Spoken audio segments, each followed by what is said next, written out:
ಹೆಂಗದರಿ ದೊಡ್ಡ ಮಂದಿ ಈ ರಾಗಿ ದೋಸೆ ಅಕ್ಕಿ ದೋಸೆ ಯಾವುದೇ ಮಾಡ್ರಿ ಅದ್ರಾಗ ನೀವು ಬರೀ ಕೊಬ್ಬರಿ ಚಟ್ನಿ ತಿಂದಿರ ಹೌದಿಲ್ಲ. ಕೊಬ್ಬರಿ ಚಟ್ನಿಗಿಂತ ಟೊಮ್ಯಾಟೊ ಚಟ್ನಿ ಇನ್ನೂ ರುಚಿ ಇರ್ತೈತ್ರಿ. ನಂಗಂತೂ ಮಾಡುವಾಗನ ಬಾಯಾಗ ನೀರು ಬರ್ತಾವೆ.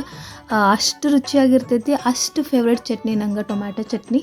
ಮಾಡೋದು ಹೆಂಗೆ ಬರ್ರಿ ನೋಡೋಣ. ಅದಕ್ಕೆ ಒಂದು 2 ಟೊಮ್ಯಾಟೋನ ಚಂದಾಗಿನ ಹೆಚ್ಕೊರಿ. ಟೊಮ್ಯಾಟೊ ಕಾಯಿ ಇರಬೇಕು ಪೂರ್ತಿಯಾಗಿ. ಚಂದಾಗಿ ಹೆಚ್ಕೊಂಡು ಇಟ್ಕೊಂಡಾದ್ಮೇಲೆ ಕೊಬ್ಬರಿನ ಒಣ ಕೊಬ್ಬರಿ ತೊಗೋರಿ. ಒಣ ಕೊಬ್ಬರಿನ ಚಂದಾಗಿ ಹುರ್ಕೋರಿ. ಇದನ್ನ ಒಂದು ಪ್ಲೇಟಿಗೆ ತಕ್ಕೋರಿ. ಆಮೇಲೆ ಶೇಂಗಾನು ಹುರ್ಕೋರಿ. ಅದನ್ನು ಕೂಡ ಒಂದು ಪ್ಲೇಟ್ಗೆ ತಕ್ಕೋರಿ. ಆಮೇಲೆ ಏನು ಮಾಡ್ತೀರಿ, ಟೊಮ್ಯಾಟೋನ ಮತ್ತು ಒಂದು ಅರ್ಧ ಉಳ್ಳಾಗಡ್ಡಿನ ಚಂದಾಗಿ ಹುರ್ಕೋಬೇಕು.